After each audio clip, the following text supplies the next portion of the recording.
Because have you ever talked to a first grader about their love life? They always have like 6 or 7 boyfriends, and they want to marry all of them. So a really unique thing about my life is that all my exes are perfect. I actually had the ideal first boyfriend. And the thing about my first boyfriend is that he was really nice, but deeply unambitious. He was the male ideal, passive and clueless. When you're choosing your first boyfriend, you want to choose someone who will treat you well, but doesn't know what a syllabus is. He'll teach you how to love and what not to do with your money. So I guess the only downside to my first boyfriend is that when we were becoming intimate, things got a little temperate, like steamy in the wrong way. So we were lying in bed, post-coitus, and right in his ass there was this large puddle that just kept getting larger and larger. And so I was like, hey babe, what's that? Don't worry about it. My balls just get a little sweaty sometimes. So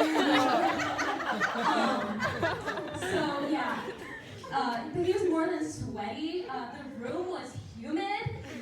There was sweat condensating and dripping down the walls. Going down on him was actually a sublime experience. I was a wanderer over a sea of fog.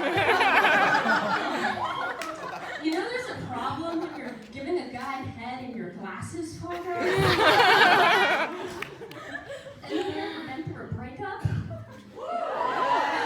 Lesbian breakup? Okay, stay strong. Yeah, the thing about lesbian breakups is that you get nostalgic about the strangest things. Because when you go through a straight breakup, you're like, oh, we were going to buy a farm together, and our kids would go bobbing for apples.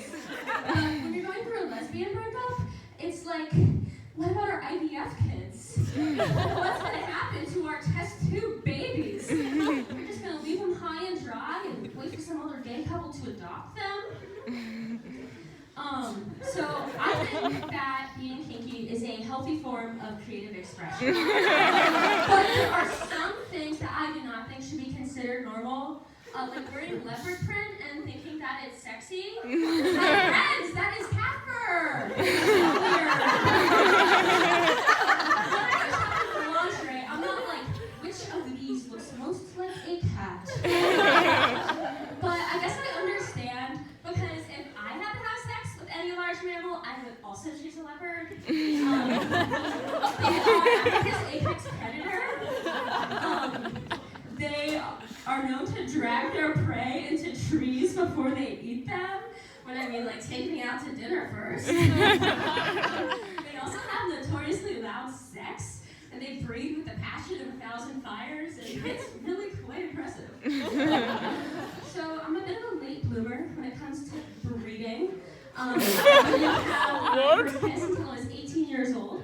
But I sure shook a lot of hands on the high school debate team. So the thing about my teenage years is that they were less pubescent and more pre-professional. When my peers were writing love letters, I was editing Wikipedia articles.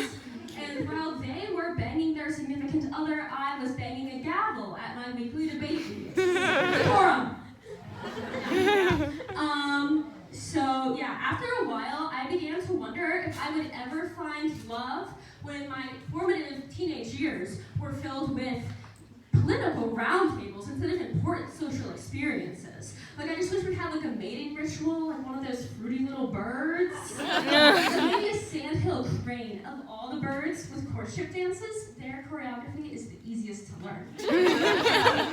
Or maybe the sweaty, stinky cavemen had the right idea because they didn't cover up their natural pheromones with Axe body spray, and for them, rank pussy was an evolutionary advantage. Sometimes I wish I was a Republican because I think it would be really hot to have AOC yell at me and humiliate me. So when I watch Dora the Explorer, I sometimes wonder if they've ever heard of democracy. Because that conniving little fox swiper just goes around robbing families and terrorizing children, and nobody does anything about it. But if I I lived in the Dora cinematic universe, I would protest. I would exercise my right to free speech. Has Dora ever read Civil Disobedience by Thomas Paine? You see, someday, or I hope that someday, Dora, Boots, Backpack, and Map will take Ted to the streets and be like, this is what democracy looks like, swiper, no swiping. And they'll create their perfect future. So I recently told my roommate that I think I could do porn if I didn't have to do sex on camera. She was like, oh, so you mean acting? And she's right, porn without the sex is just acting. So make sure you're halfway there. So yeah, the thing about pornographers is they just haven't figured out how to mesh the intimacy coordination with the dramaturgical elements. There's not much substance to it. So I think that the way to improve porn is to have two separate couples on screen. The first, they would establish the context. They'd be Juilliard trained, they'd deliver some gut-wrenching dialogue, and then it would just cut to another couple having sex.